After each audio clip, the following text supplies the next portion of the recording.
Yon, what's up mga masters? Nandito na naman tayo sa panibagong araw, panibagong kabanata na naman ang pagsasama-samahan natin ngayon guys.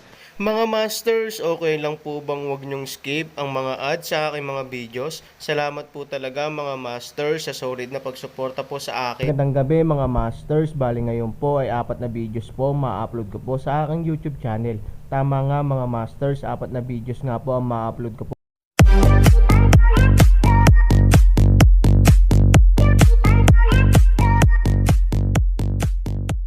Bali mga masters, kung bago ka pa lang po sa aking YouTube channel, please click the subscribe button, lalong-lalo na po yung notification bell guys, para maging connected pa rin tayo sa isa't isa at maging updated kayo sa mga susunod ko pang video. Bali mga masters, bago natin umpisahan ng kwento ay mag-shoutout po muna tayo para sa mga solid nating tagapakinig. Shoutout kay Rompino JR at shoutout kay Jay Ilacas. Yun na nga mga masters, no? Bali hindi na ito patagalin. In 3, 2, 1... Let's go! Kabanata 2456 hanggang 2460 na po. Ang Fairing ay gumawa ng maraming haka-haka tungkol sa bagay na ito, ngunit karamihan sa mga ito ay hindi matibay. Naisip pa niya na ang Aaron ay nakarating na sa banal na kaharian, kaya hindi niya kailangan si Shengli. Ngunit paano ito posible? Sa mundo ng Xuanyuan, hindi kailanman nagkaroon ng isang malakas na kaharian ng Diyos, o maging ang kaharian na ito. Ito ay nasa alamat lamang, at walang sino man ang nagkumpirma nito. Bukod dito, ang paglusot sa banal na kaharian ay tiyak na haantong sa pagbabago ng langit at lupa, ngunit hindi pa naramdaman ni Failing ang ganitong uri ng paghinga, kaya't binitawan niya ang kanyang nakakabaliw na ideya at muling nalito. Sino ang nagsabi sa iyo na mayroon lang akong isang banal na Castañez? Nakangiting sabi ni Aaron. Nagbago ang mukha ni Failing Kahit na siya ay isang malakas na tao sa Imperial Court, hindi siya maaaring maging kalmado sa sandaling ito. Higit sa isang banal na Castañez. Ito ay hindi kapani-paniwalang balita para sa sinuman. Gayunpaman, tila hindi siya nagsisinungaling, at hindi nito ibig sabihin na magsinungaling. Kaya saan nanggaling ang kanyang banal na Castañez? Seryoso ka? Tanong ni Fairing. Huminto sa pagsasalita si Aaron sa pagkakataong ito. Ang dahilan kung bakit niya ito ipinakita sa harap ni Feilinger ay dahil umaasa siyang lalabas ng mas maaga ang foxtail ni Feilinger. Pagkatapos ng lahat, ang halaga ni Shengli ay higit pa sa kanyang orihinal na imahinasyon. Hindi ibibigay ng Aaron ang mga tao o gagamitin ito sa kalooban maliban kung kailangan niya. Oras na para pumunta tayo. Kung hindi, natatakot akong magkaroon ng malaking gulo mamaya. Tumayo si Aaron at sinabi kay Huang Xiaoyong, Master, hindi pa tapos ang auction. Pinaalalahanan ni Huang Xiaoyong na hanggang ngayon ay tumataas pa rin ang presyo ng Shengli.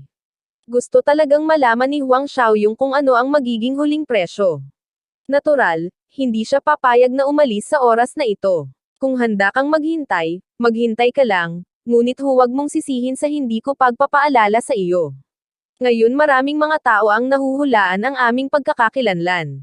Sa tingin ko ang pamilya Simon ay nahulaan na ang tao sa silid na ito ay ang auctioneer ng Shengli.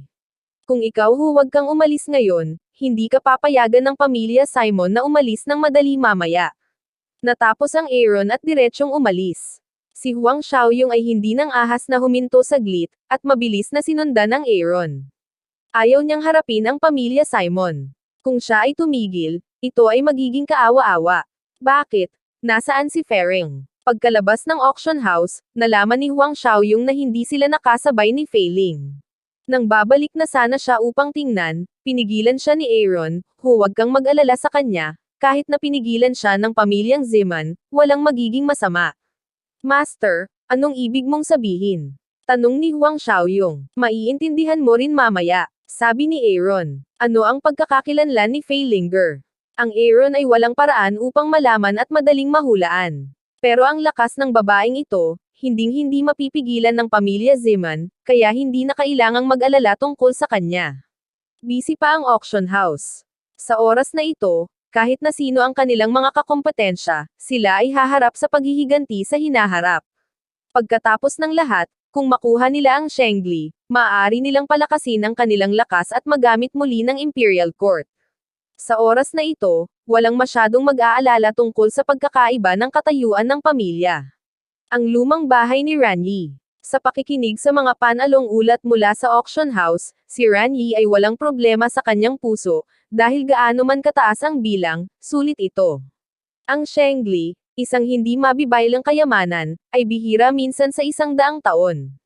Ipaglalaban ito ng lahat ng pamilya, kahit na mawala ang lahat ng kanilang kayamanan. Hindi ko ine-expect na makakita ako ng ganito kasiglang eksena sa buhay ko. Sulit naman, sabi ni Ranyi sa sarili. Nang pumunta si Ji Jonglin sa auction, si Ranyi ay wala kahit sinong mapag-usapan, na medyo nakakainip. Ngunit sa oras na ito, tumakbo siya upang tumakbo sa gilid ni Hinang nagmamadali. Boss, may isang binata na gustong makita ka.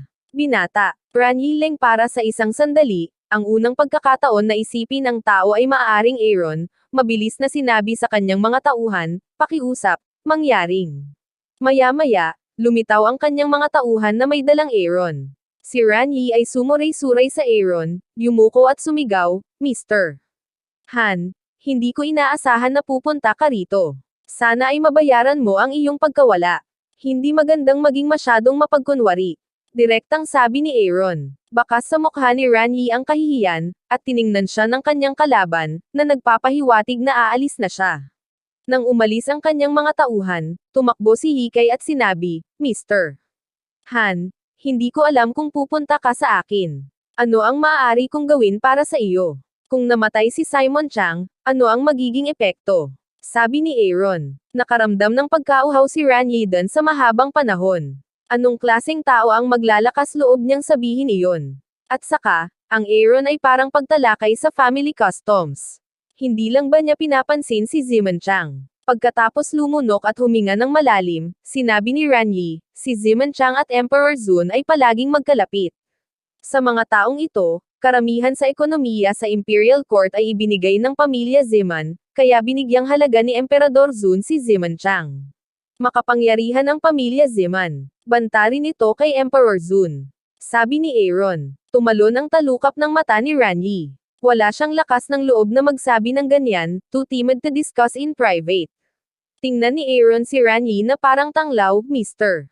Han. Hindi ko alam kung itinuring ni Emperador Zun ang pamilya Ziman bilang isang banta, ngunit ngayon ang pamilya Ziman ay may momentum ng pangalawang pamilya ng piyansa, sabi ni Ranyi, kaya't ang pagkamatay ni Zimenchang ay maaaring magandang balita para kay Emperador Zun. Tumawa si Aaron. Nakaramdam ng pamamanhid si Ranyi sa kanyang anit.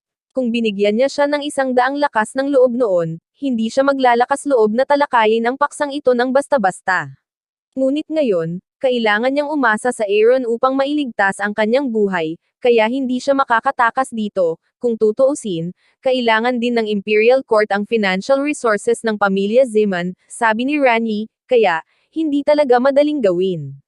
Sumimangot si Han Sanian. Kung gusto ni Emperor Zun na paalisin si Ziman Chang, nakakaabala lang para sa kanya na gawin ito, na kung saan ay hindi gaanong mag-alala si Han Sanian.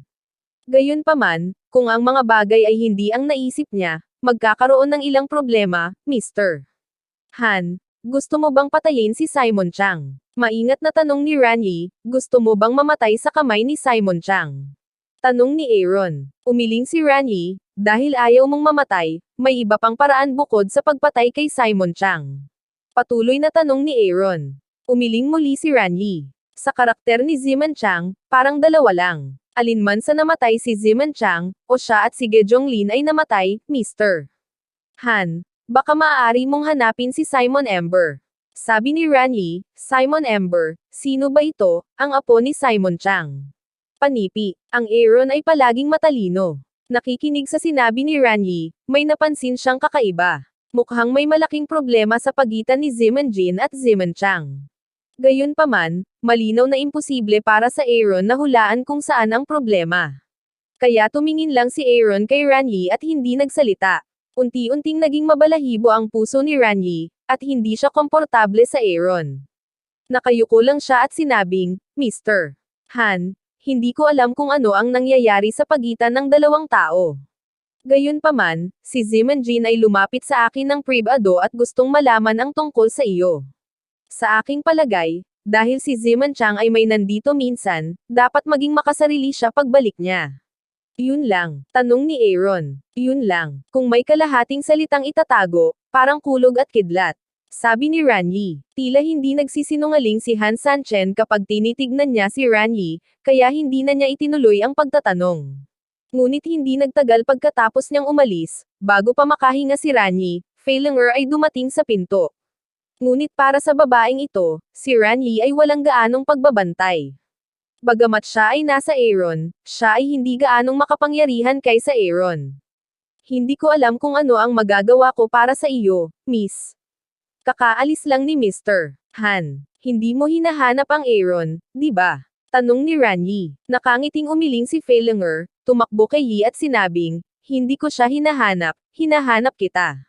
Si Ranyi ay sadyang nagpakita ng hindi inaasahang hitsura. Siyempre, alam niyang hindi hinahanap ni Fei Ling'er ang Aaron.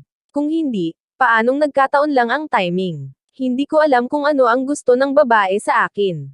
Tanong ni Ranyi. Ano ang sinabi sa iyo ni Aaron? Diretsyong tanong ni Fereng. Bahagyang ngumiti si Ranyi. Mukhang hindi mapagkakatiwalaan ang mga tao sa paligid ng Aaron. Miss, natural na sikreto namin yung sinabi namin ni Mr. Han, paano namin sasabihin sa'yo? Sabi ni Ranyi. Sa pagitan ng lihim at buhay, ano ang pipiliin mo? Nakangiting tanong ni Fereng. Unti-unting naging masama ang ekspresyon ni Ranyi. Natakot siya sa Aaron, ngunit hindi ito nangangahulugan na natatakot siya kay Fei Ling'er. Hindi ko alam kung may ganoong kakayahan ang isang babae. Kapag natapos ni Ranyi ang kanyang pangungusap, ang kanyang mga tauhan ay dapat tumayo sa kanyang harapan. Ngunit nakita ni Ranyi na ang kanyang mga tauhan ay nakatayo sa parehong lugar, tulad ng mga tambak na kahoy. Siya ay pinagkakatiwalaan ng kanyang mga nasasakupan at pinrotektahan siya sa loob ng maraming taon. Hindi kailanman magkakaroon ng anumang bitak sa relasyon ng master-servant. Anong meron ngayon? Anong ginagawa mo? Sabi ni Ranyi na nagngangalit ang mga ngipin. Tawa ng tawa si Fei Ling'er at nagpaliwanag kay Yi, hindi na siya makagalaw.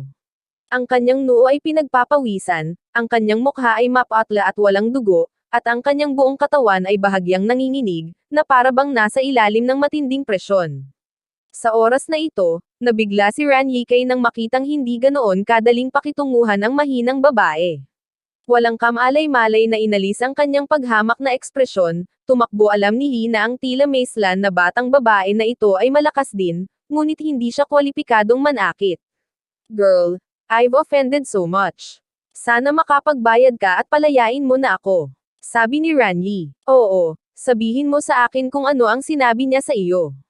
Tanong ulit ni Fereng. Huminga ng malalim si Ranyi at sinabi sa kanya na hindi ito katumbas ng sentensya ng Aaron, ngunit sa sandali ng krisis, kung hindi siya magsasabi ng kahit ano, natatakot akong mamatay siya sa bakuran na ito ngayon. Ang mga tao ay natatakot sa kamatayan. Si Ranyi, isang taong may malaking kayamanan, ay natural na mas natatakot. Miss, tinanong ako ni Mr. Han kung gaano kalaki ang impluensya ng pagpatay kay Ziman Chang. Wala nang ibang masabi. Si Ziman Chang ay tapat. Saglit na natigilan si Fei Ling'er, pagkatapos ay tumawa, pumalakpak at sinabing, nakakatuwa, nakakatuwa talaga. Mukhang magiging masigla na ang Imperial Court. Sa wakas ay makakapag-play na rin ako. Naguguluhan si Ranyi sa hindi maipaliwanag na ugali ni Fei Ling'er. Mukhang nasasabik siyang makakita ng bloodbath sa Imperial Court. Anong klaseng tao ito? Huwag mong ipaalam kay Aaron ang pagpunta ko sa iyo.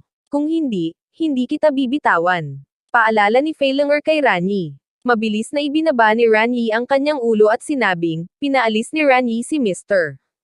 Han ngayon at nagpahinga. Wala siyang nakitang tao. Si Fei Ling'er ay tumanggo ng may kasiyahan at sinabing, napakaganda nito. Maaari mo akong turuan. Sa sandaling bumaba ang kanyang boses, tumakbo si Yi biglang natagpuan na si Fei Ling'er, na nakatayo sa kanyang harapan, ay nawala sa isang kisap mata. Pagkatapos, sa isang putok, ang kanyang mga kamay ay nahulog sa lupa ng walang lakas. Nang makita ang sitwasyong ito, si Ranyi ay puno ng gulat. Hindi man naging mahirap para sa kanya na humanap ng bagong bodyguard gamit ang kanyang financial resources, hindi naging madali para sa kanya na makahanap ng taong karapat-dapat sa kanyang pagtitiwala pagkatapos ng maraming taon ng pagsunod sa kanya. Kamusta ka? Nagmamadaling pumunta si Ranyi sa gilid niya at tumingkayad para mag-inquire, ako, ayos lang ako, mahina lang ako. Paliwanag ng lalaki, ano ang nangyari sa iyo ngayon? Patuloy ni Ranyi, ang kanyang mga kamay ay umiling. Hindi niya alam kung ano ang nangyayari. Naramdaman na lang niya na pagkatapos na lumitaw si Feilinger ay pasan niya ang dalawang bundok sa kanyang mga balikat. Napakalakas ng pressure kaya muntik na siyang bumagsak, ang kanyang lakas ay dapat nasa huling 3 kaharian, at hindi ito kasing simple ng 8 kaharian ng Lampara. Sabi ng lalaki, hindi napigilan ni Ranyi na mapabuntong hininga. Anong mga abnormal na tao ang mga ito? Bagamat madalas na may malalakas na tao sa huling 3 kaharian sa Fengshan City, ang mga taong iyon sa pangkalahatan ay mga unang kaharian lamang ng huling 3 kaharian, ang 8 Lamp Realms. Ngunit ngayon ang Fengshan City, Jishi at maging ang 9 Lamp Realms ay lumitaw na lahat. May mali, namutla ang mukha ni Ranyi sa isang iglap. Pagtingin sa kanya, parang mas bata pa siya sa Aaron. Paano siya naging isang malakas na tao sa Judengjing sa ganoong edad? Iisa lang ang hula. Gaya ni Han Sanchen, may kakayahan siyang magpabata. Siya ay isang malakas na tao sa pinakamataas na antas ng pag-aaral. Si Ranyi, na may malambot na mga binti, ay diretsyong umupo sa lupa. Karapat-dapat tandaan na ang isang pagkakataon sa buhay ng isang tao ay isang bagay na dapat tandaan. Sa hindi inaasahang pagkakataon, may nakilala siyang 2 pang tao, na naging dahilan upang hindi na magawang tumawa o umiyak si Ranyi. Ang swerte ba niyan? Walang magawang umiling si Ranyi. Ano ang swerte? Ito ay halmahan lang ng dugo, halata namang may mali sa 2 malalakas na lalaki sa sukdulang kaharian ng guro. Isa pa, halo-halo siya sa pagitan nila. Kung hindi siya mag-iingat, magiging pulbos ang buto niya, hindi ko alam kung anong nangyari. Mangiyak-ngiyak na si Ranyi. Alam din ng mga nasasakupan niya ang hula ni Ranyi, kaya kinailangan nilang umiling ng walang magawa. Yun na nga mga masters, no? Bali panibagong kabanata na naman yung natapos natin ngayong gabi. Muli, maraming salamat po talaga sa walang sawang suporta po sa aking YouTube channel na talagang inaabangan nyo po ang bawat upload ko po. Bali mga masters, magkita-kita ulit po tayo bukas ng gabi at ngayon po ay magpapaalam po muna tayo. Bali mga masters, bye-bye!